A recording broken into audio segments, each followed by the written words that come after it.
an Aveling and Porter steamroller called Rosalind. Aveling and Porter were based in Rochester in Kent, and they were prolific manufacturers of steamrollers. In fact, Aveling and Porter made more steamrollers than all of the other manufacturers put together. Now, Rosalind is a typical example of a steamroller, what we call a three-point roller, with one roll at the front and two at the back. It's a single-cylinder engine, to 1920.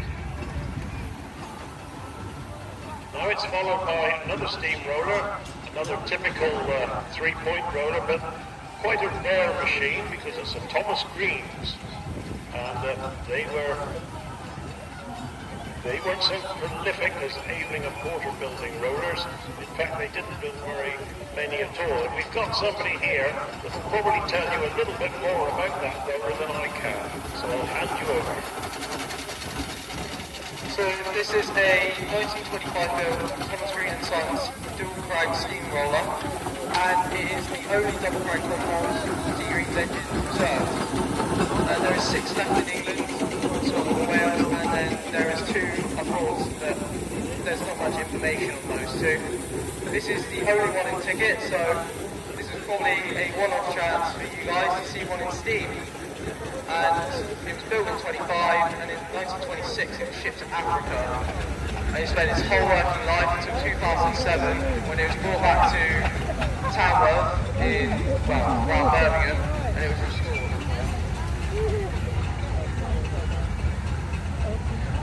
This one here is a 1925 Marshall. I think I'm correct in saying that. Maverick is a 5-horse.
This is Beryl Sherman's engine Gladiator, owned by Dave Goodwin. It was built in 1909 and it was used by Anderson and Rowland as part of their Gondolin switchback ride.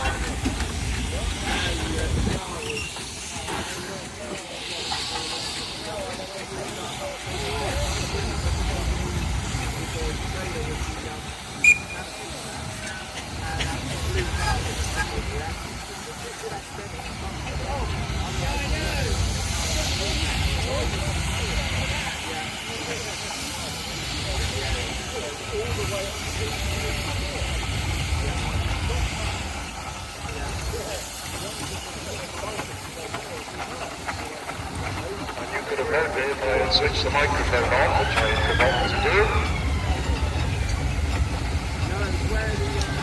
We've got a miniature coming along at the moment, right in front of the commentary box, an example of a power ploughing engine.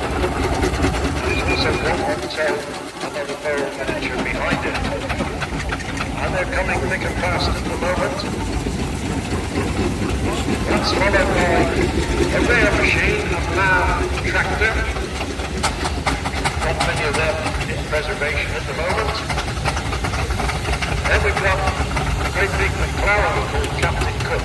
McLaren were built in Leeds. We've got a Fowler, I beg your pardon. Fowler were also built in Leeds.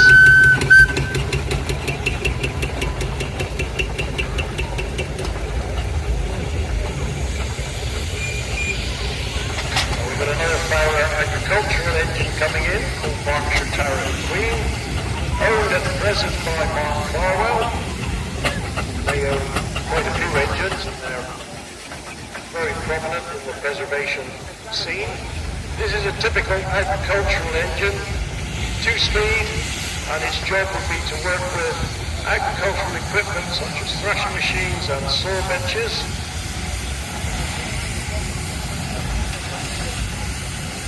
An example of another maker coming in, a Tasker tractor. Tractors were smaller steam engines, and they were built mainly to comply with current legislation, which restricted engines over 5 tons. They had to be driven by 2 men. If your engine was less than 5 tons, it could be operated by 1 man, and hence the owner could save wages if he only had to have 1 man driving it. Tractors were used on the lighter jobs, pulling around a couple of trailers, mainly with bricks on it, beer, anything like that.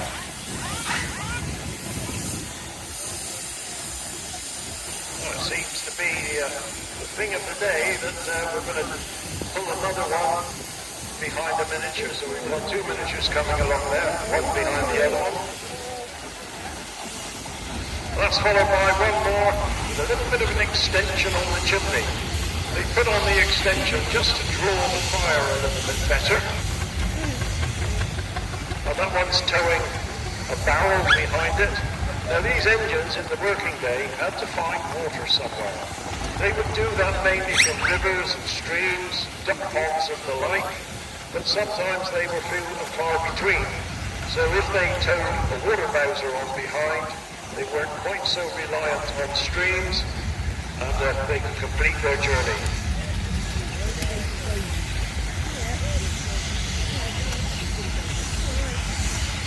Now coming in front of the commentary box at the moment is an example of Merle's single crank compound divide.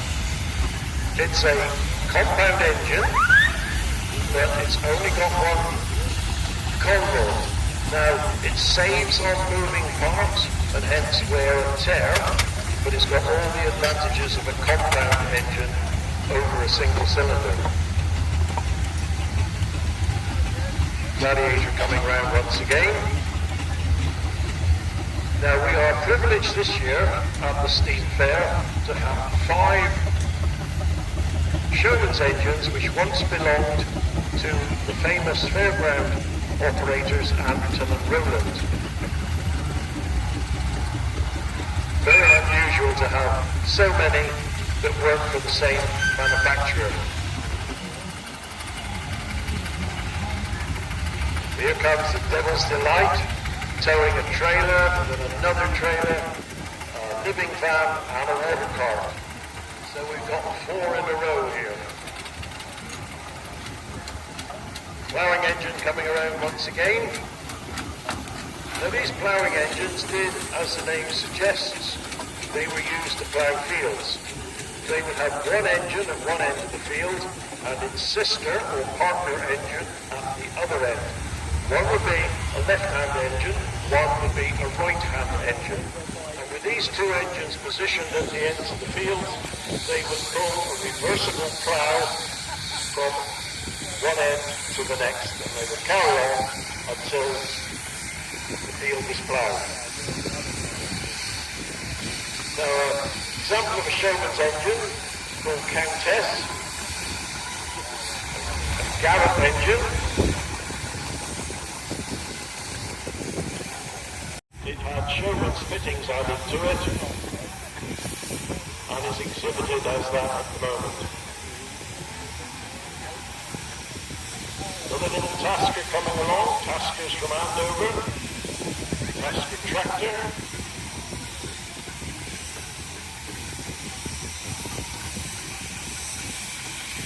Now, the one coming in the ring is another engine that started life as a steamroller, that's been converted into the lovely machine that you see today.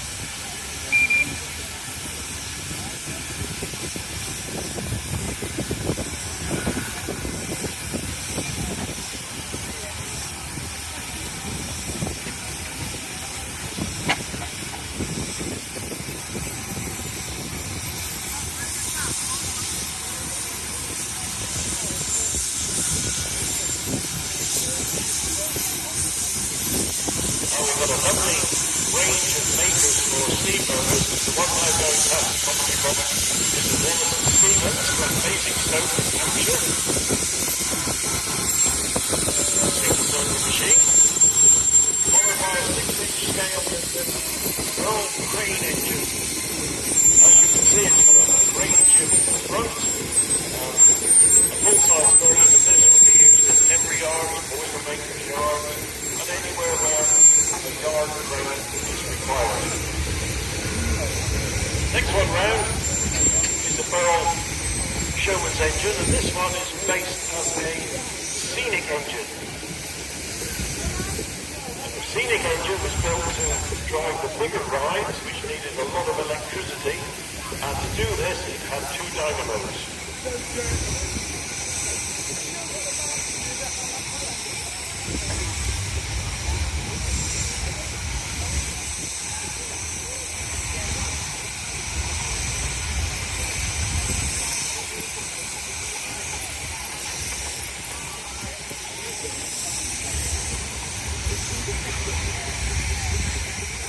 Another little crane engine coming around with an authentic load on it. Now it was used in a foundry. It would obviously be used to pick up the castings. So we've got 2 cast wheels on the front to act as a load.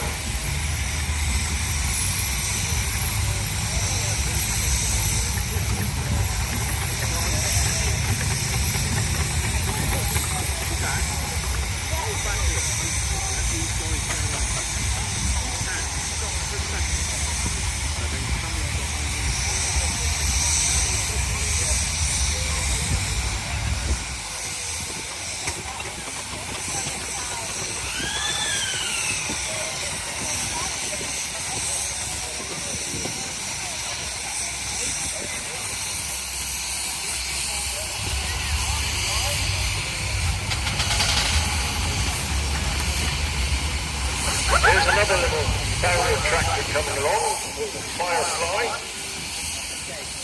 This one in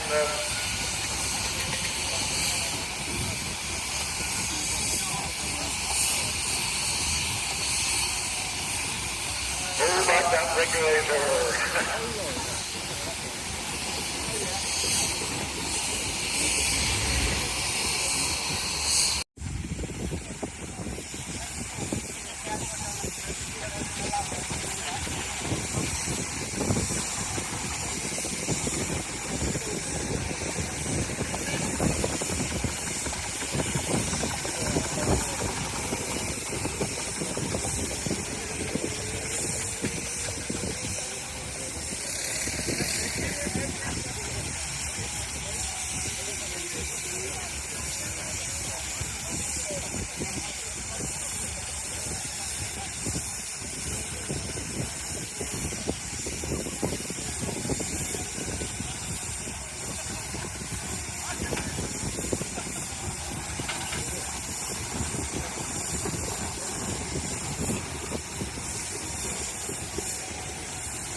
another W-barrel compound road engine coming in called Excelsior, owned by the Dicker family.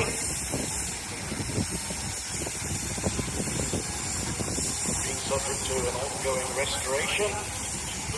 Not that long ago being completed. Painted in the typical barrel colour of Crimson Lake. That one's followed by Tristan and a Foden timber wagon, or timber tractor should I say. These Fodens are often used in the forest, but not quite so deep in the forest. They stay on the outskirts and they winch the timber to the loading bays, and they would use their winch to pull the timber up onto the coal wagons. As the Foden goes around, if you look at the back of the engine, where you can see a big chain, next to the big chain is a drum containing a wire rope, and that was the wire rope that would be doing all the winching. We've got a convertible engine coming around now, owned by the Shamrocks. Now a convertible engine can be used as a steam roller or a traction engine. And as it goes around, you'll see on the front, in front of the smoke box, a crescent-shaped ring of bolt holes. So they can take off the front wheels, bolt on the front roll of the steam roller, change the back wheels, and you've got a steam roller. That little engine could well have been used for thrashing in its working day, and that would mean most of the thrashing would be done between sort of October and maybe April or even May. And then in the summer months they could change the wheels, put back the rolls, and it could do a summer of steam rolling. Well, I hadn't seen this one come in before today, or yesterday even, the McLaren Showman's engine. McLaren's never built many full-size steam engines that were Showman's engines. So it's a rarity to see this one. It's called Phoenix. And it was built in 2008. So it's already 18 years old.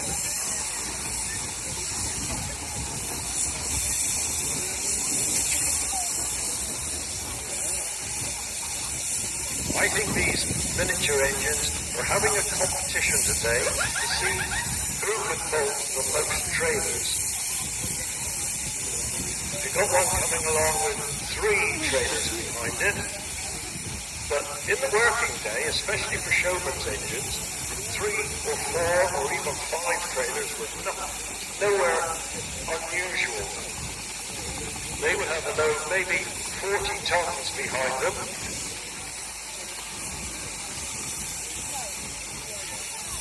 And that particular engine is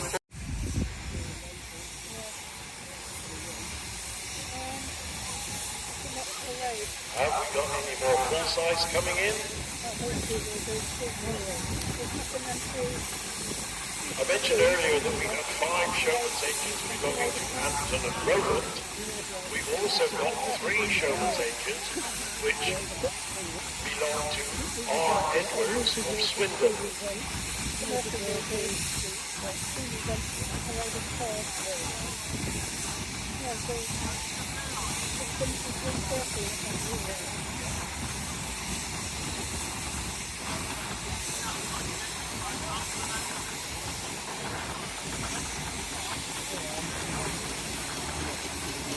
Well, the next miniature cave to come in was built by the well-known steam engineer Adam McKay.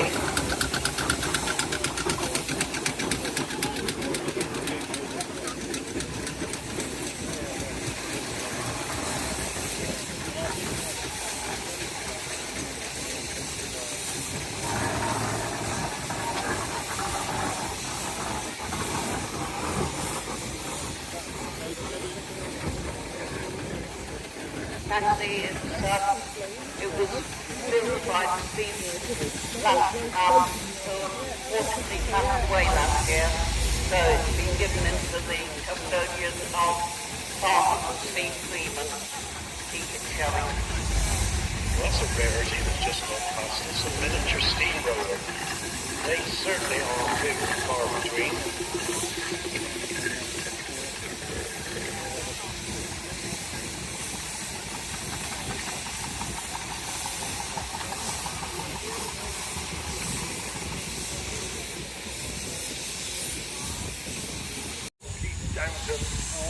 Who was also known as Frisbee, sadly died. He was very much involved with the steam movement. He was involved with steam for over 40 years.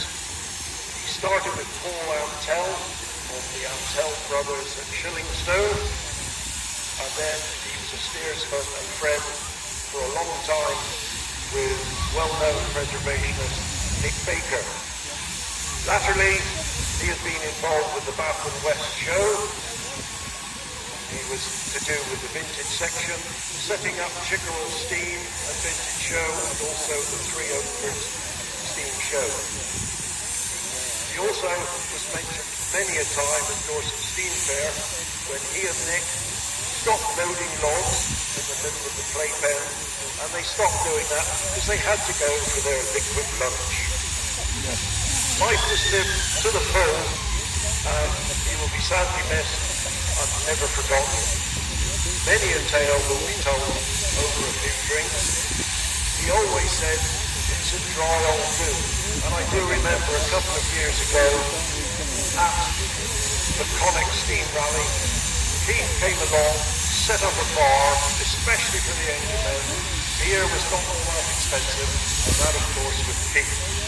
So what I want the engines to do is to give a good old whistle.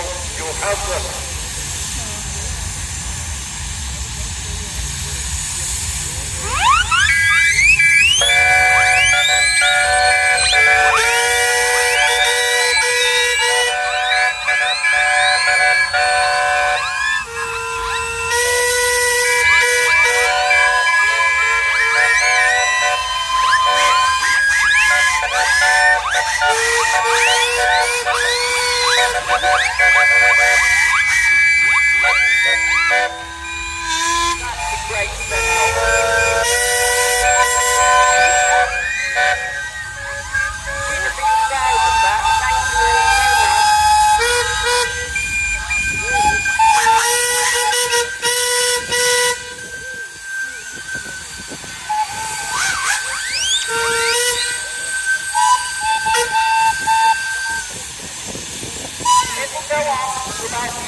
followed by a base wagon, an older type of wagon.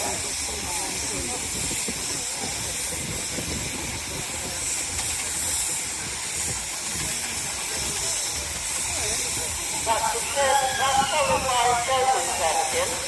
That's the turbine steel double tank compound Phoenix Bowman's engine. Another one built from Saxon World Kit. Unfortunately, they've just gone out of business. So our project has been picked up and they will start again. And after that, we have a very unusual combination. It's a firing engine built originally by John Fowler in 1878.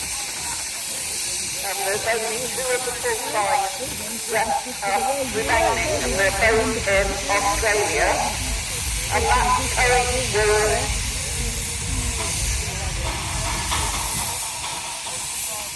that's Terry Jason, who couldn't be bothered to get up early enough to have enough firepower, so he's having to be towed.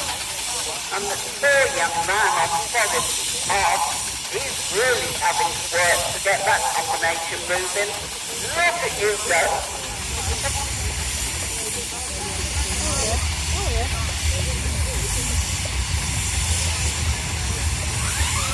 looks like there's a lot of manpower picking up the miniature and putting the tow bar straight. Try doing that with a full size. Actually, when you're working in tandem like that, you need a great deal of concentration because you've only got to lose concentration for a short while and you go out of line. You can imagine what it's like when there are three pulling a big load, hitched together with push poles.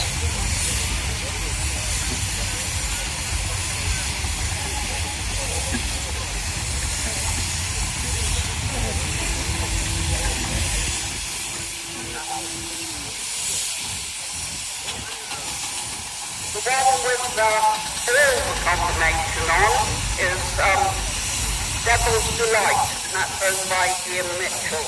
And he purchased this one in 2019 with the wagon. I don't know what the flatbed trailer is, and then a miniature living wagon with a water bowser behind that. So that's quite a combination.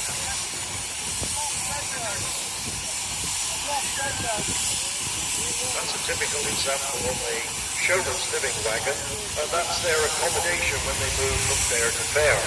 And if you want to see a genuine full-size living wagon, there is one in the fairground, and that was owned by the Antrim and Rowland family, now owned by Amy Goodwin, and it's been restored to a very high standard, and it's nice to see it back in its original surroundings of the fairground. That Mr. George Torbay is the senior Antrim and Rowland member these days. He enjoyed a little glass of whiskey in there yesterday. Just retired from everything, you know.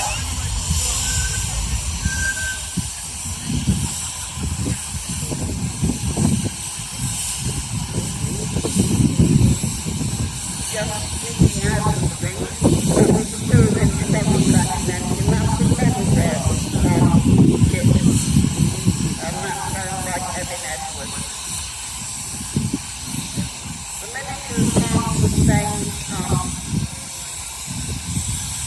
being in the ring static for so long, because they have less cold, less water, than the full size, obviously.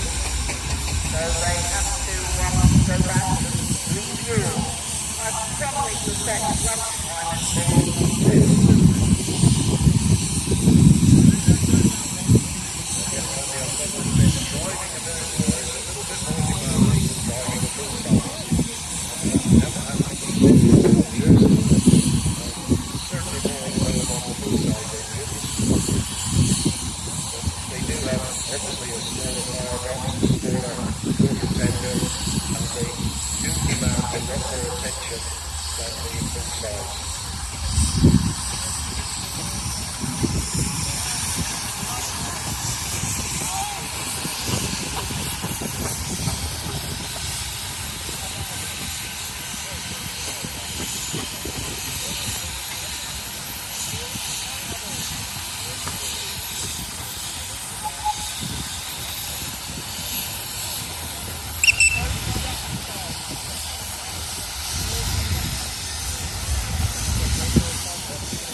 Full-size engines, if you are able, if you'd like to stay in the ring for a short while, we'll get the general public to come in, take a few photographs, ask a few questions, and generally get up close and personal to the engines.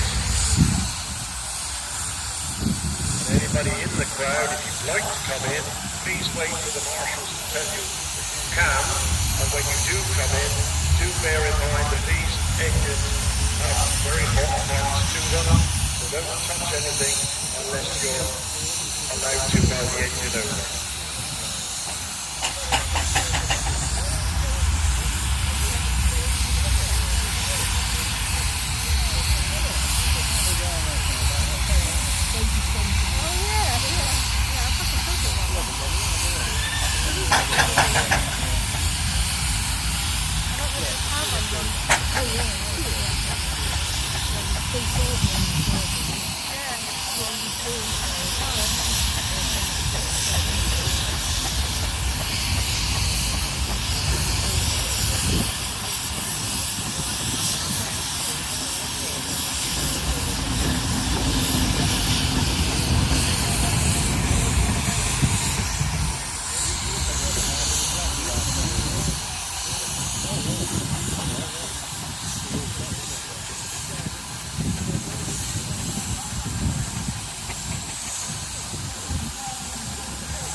Stay in the ring if you will, please. I know it's very difficult to hear me over the PA, but the marshals, if they can ask you to stay and entertain the public when they come in.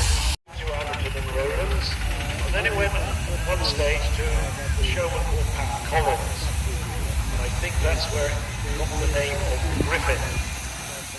Anderton and Rowlands were not exactly 100% satisfied with this engine for some reason or other, and that's why it moved on to another showman's. It came into Cornwall, I believe, in the ownership of a chap called John Atkinson, and then moved to the present owner, Chris Vincent of Fradden. Now the engine is driven around with some of its original paintwork from Showland days. It hasn't been repainted, so it's nice to see the original patina on this engine.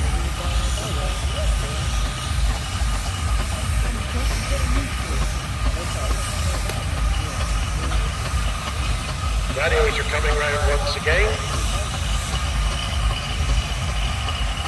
Very celebrated engine.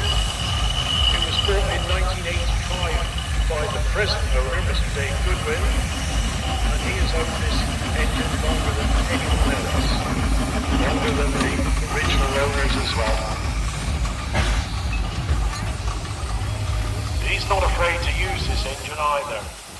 He's more than happy to hitch the dyno up to a ride and make the engine work hard. And the great Dorset's 40th anniversary, I believe that engine was powering the Noah's Ark, along with other rides as well, and he was working so hard that the chimney base burnt off all the paint, the lagging caught fire around the front of the boiler, but Dave was quite happy about that because he loves to see the engine working.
right?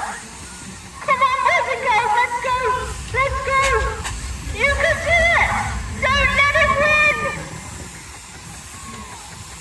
Oh, come on, boys and girls, quick! Don't let him win! Don't let him win!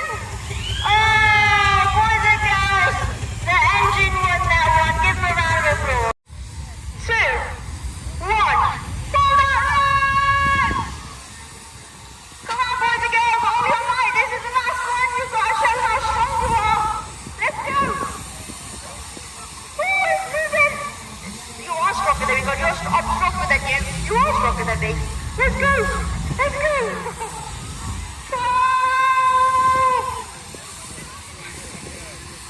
Come on, boys and girls, let's go. Let's go. Keep running. Don't let him win. Keep running. Come on, that's the last time. Let's all cheer and support the boys and girls on. Make as much noise as you can. Oh, I've already got a bit high from Tony as well. Let's go, let's go. Oh, nearly inches. Boys and girls, you are the winners. On the round table. This is 1925 Austin 12-4 light van. It was originally built as a Clifton Torbay and converted to a van in 1927. Owned by the By family for the last 50 years. Years later, he was right, I was wrong.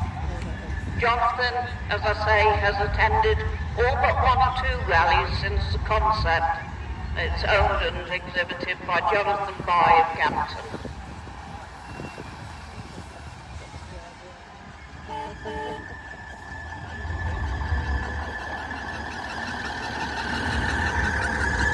Okay, we're going to have a fleet of buses in, and they're all owned by Jonathan Hawkins of Dartmouth, part of his fleet, I believe, from the Bournemouth area.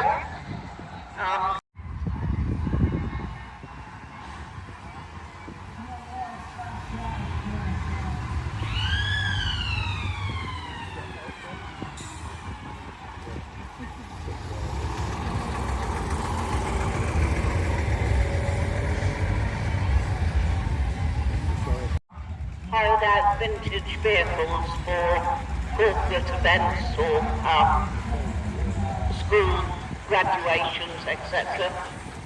Great gentleman, Ron Wheat.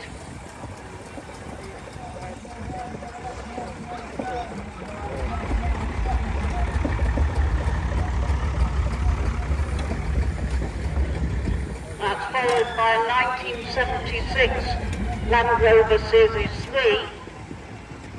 And that is,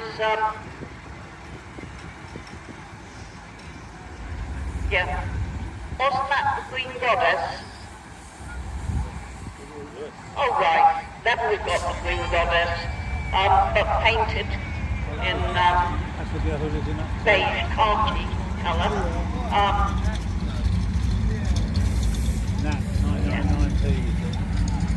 And next in, we have company that was founded in 1976 by Stan and Beryl Bowling. Unfortunately, we lost Stan this year, so the truck is being shown in his memory.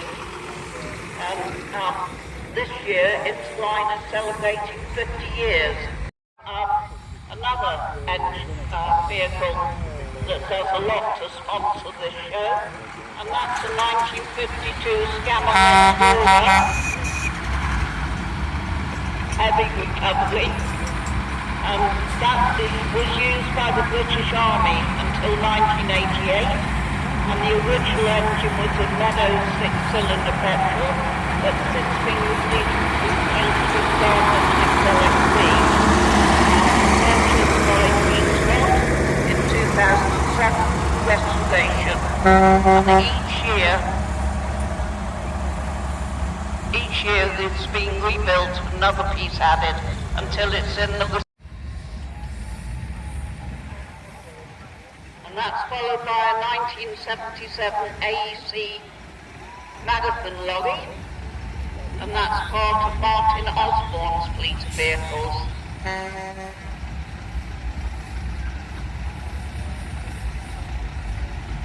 Also in that fleet is a 1971 Modest Minor van, and that is also part of the Martin Osborne collection.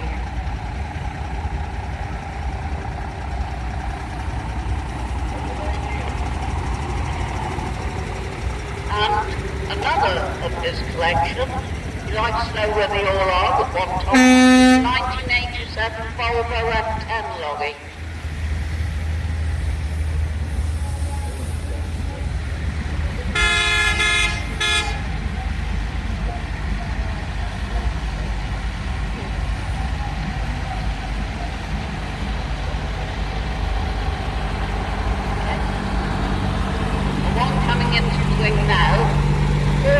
They've given me some details which helps a lot. It's a 1973 Bedford TK. It's a 5.7 ton tipper. New to Caverton District Council, sold at Cornwall Depot, and in the same ownership now since 1990. Underwent a 2.5-year rebuild between 92 and 95. Worked daily for the next 7 years. Laid up in 2002 and then recommissioned for goods vehicle test in 2013. Passed a test every year since.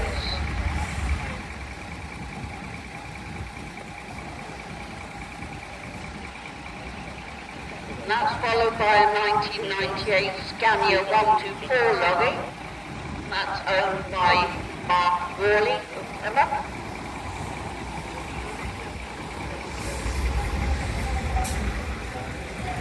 And that coming in now is a 1980 ERF 8-wheel tipper. It has a Gardner engine and it's owned by Mr. Edmonds.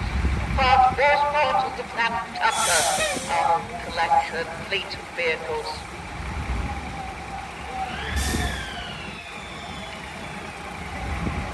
Another Scamo, unmistakable by their iconic construction.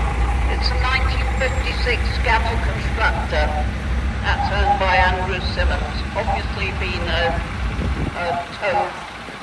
commercial vehicle repairs.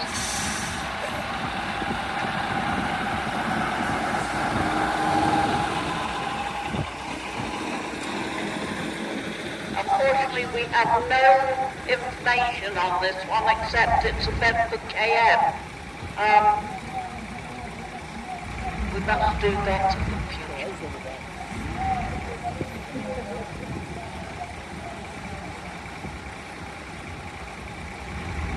That's followed by a 1978 Dennis D fire engine, and this was part of our Valley for a great many years. It was owned by a committee member, Dick Moffat, and has now passed into the ownership of Graham Isaac.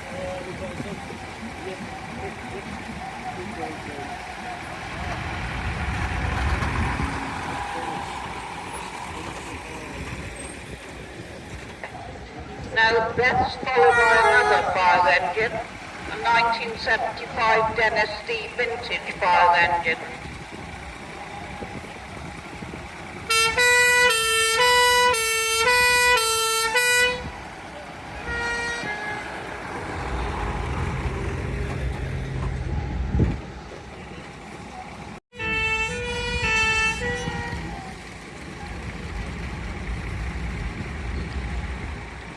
Just making its way into the main rig at the moment. It's a GMC lights pumping appliance.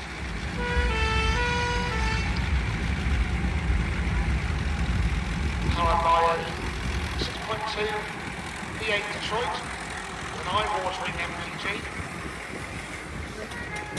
Gallons per mile, as we like to say. It's a 3-speed automatic gearbox with parts of 4-wheel drive, high and low twin-spur gearbox. But keeping it alive is wonderful.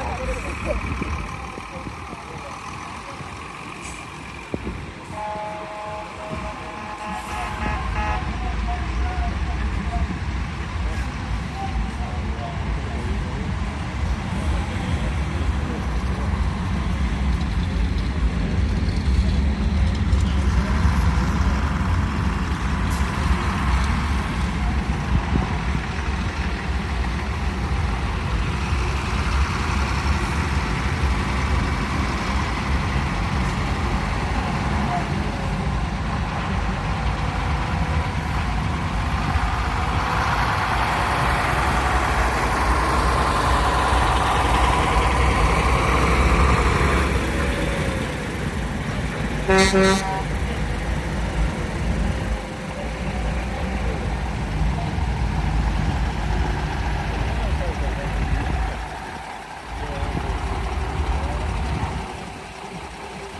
size of the commercial lorries back then compared to what we have today is astronomical, isn't it? To think that these were the workhorses delivering all sorts of goods all around the country.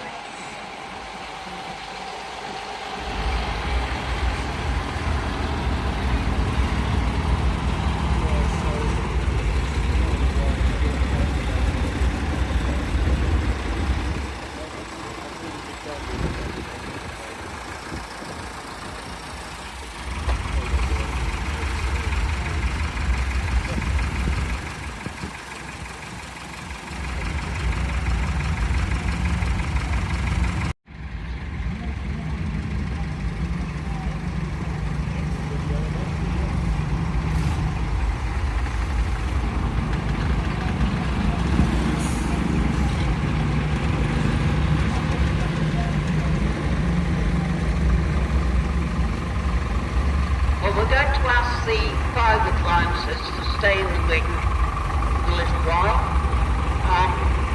Maybe a few children would like to have a ride in the cab as we go round. Just children, I think. That would be lovely.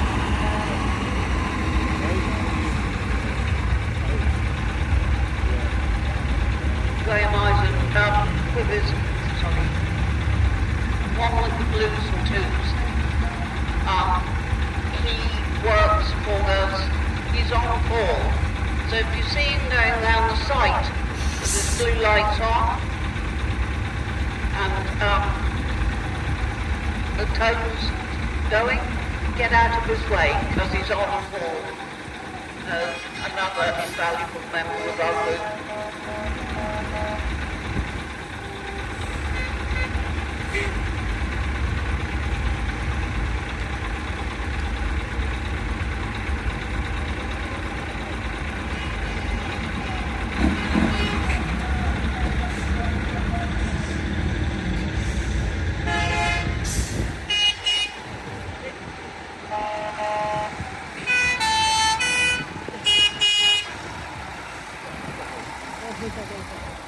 They're going to give a sound off, are they? I see.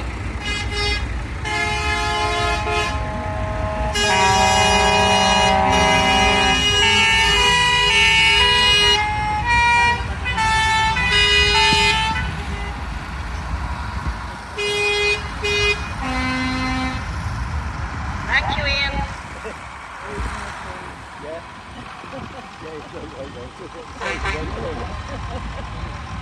You can't beat Pete Scott.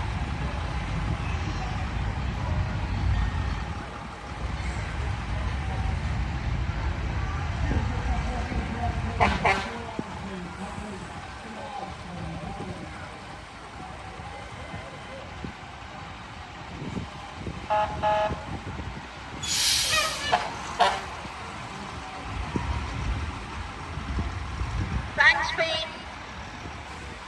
Same time next year. Needed sunglasses.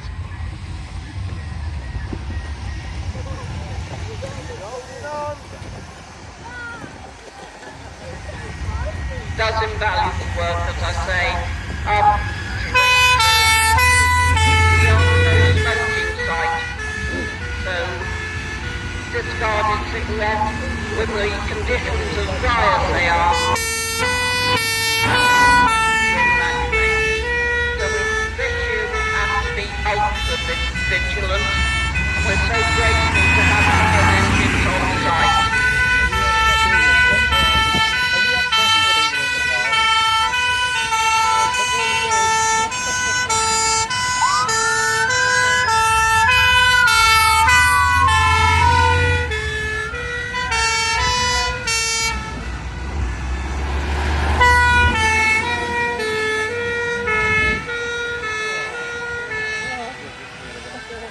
And then if they'd like the fire engines, if they'd like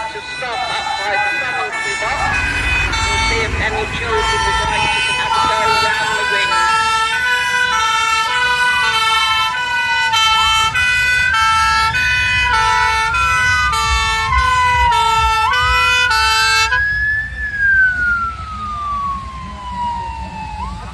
Lovely, thank you so much. Do we have any children that would like to sit in the cab, go round the ring?